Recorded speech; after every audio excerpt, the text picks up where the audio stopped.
खुशियों का खाता। एक साल की डेटिंग के बाद आखिरकार आज उसकी शादी हो गई थी। रीना आज बहुत ज्यादा खुश थी। उसकी नई जिंदगी की शुरुआत थी आज। शादी की सारी रस्में खत्म हो गई थी और अंत में एक वेडिंग पार्टी ऑर्गेनाइज की गई थी। शादी में कीमती से कीमती तोहफे उन्हें मिले थे, लेकिन माँ ने कुछ अलग ही तोहफा रीना को दिया था।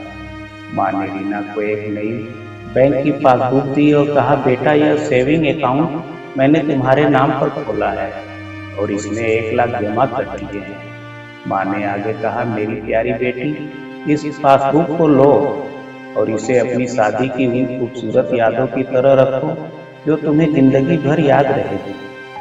जब जब कुछ अच्छा और यादगार तुम्हारी जिंदगी में घटे तो इसमें कुछ रकम जमा कर दिया करना, और यह रकम किस कारण से जमा कर रही हो वह जरूर मेंशन करना।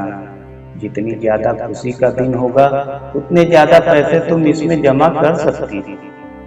पहली राशि मैंने तुम्हारे लिए जमा कर दी है, अब इसे आगे तुम अपने पति के साथ बढ़ाना, और जब कई सालों बाद तुम इसे देखोगी तो तुम्हें पता चलेगा कि तुमने अपने जीवन में एक दूसरे के साथ कितने खुशी के पल साथ में जिए हैं।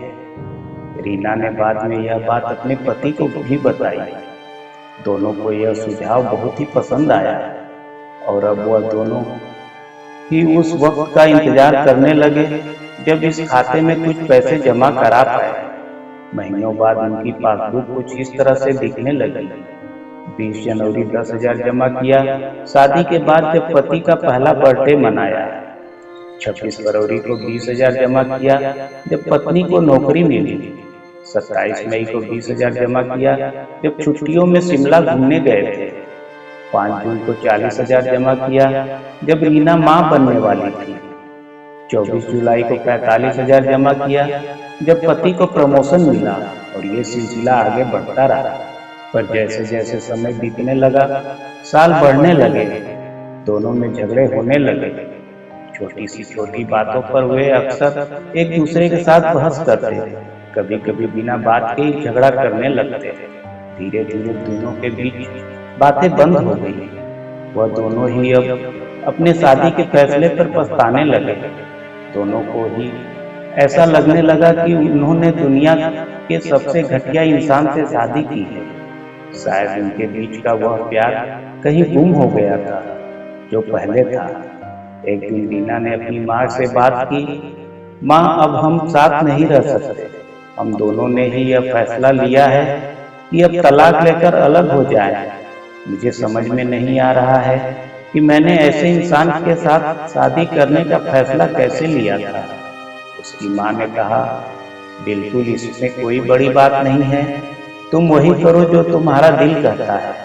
अगर तुम दोनों ही एक साथ नहीं रहना चाहते तो अलग होने में ही भलाई है, लेकिन इससे पहले एक काम करो।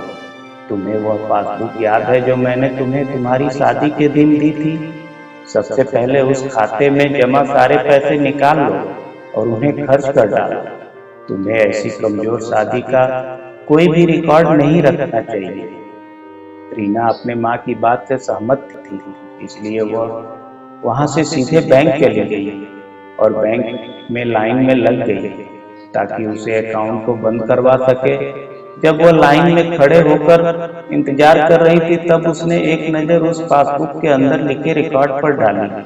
उसने पढ़ा और पढ़ती गई। वह सारी खुशियां, आनंद के पल जो उसने अपने पति के साथ जिए थे, सब उसकी आंखों के सामने आ गए और उसकी आंखों में आंसू आ गए। वह तुरंत वहां से निकल अपने घर पहुंची।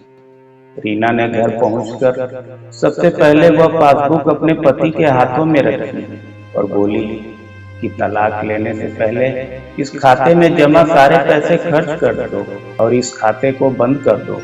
अगले दिन पति बैंक गया और खाता बंद कराने के लिए लाइन में लगा। जब वह लाइन में अपना नंबर आने का इंतजार कर रहा था, उसने एक नज़र पासबुक पर डाली। उसने पासबुक के अंदर लिखे रिकॉर्ड को पढ़ा और पढ़ते ही गया।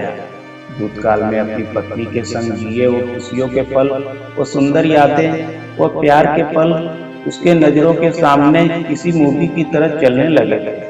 थोड़ी देर बाद वह भी बैंक से निकला और सीधे घर पहुंचा।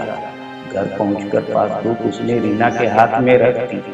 रीना ने जब उस पासबुक को खोलकर देखा, उसमें एक नई एंट्री 10 लाख की थी और उसके कारण के रूप में लिखा था, यह वह दिन है जब मुझे यह एहसास हुआ कि मैं तुमसे कितना प्यार करता हूँ, और यह भी कि तुमने मेरी जिंदगी में कितनी खुशियां लाई हो। वह दोनों एक दूसरे के गले लग गए, खूब रोए और उन्होंने उस पासबुक को संभाल कर तिजोरी में रख दिया। दोस्तों, जिंदगी में गिरना कोई बड़ी बात नहीं है।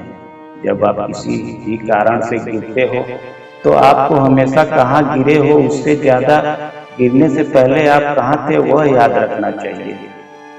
गलतियों को सुधार कर आगे बढ़ने का नाम ही तो जिंदगी है।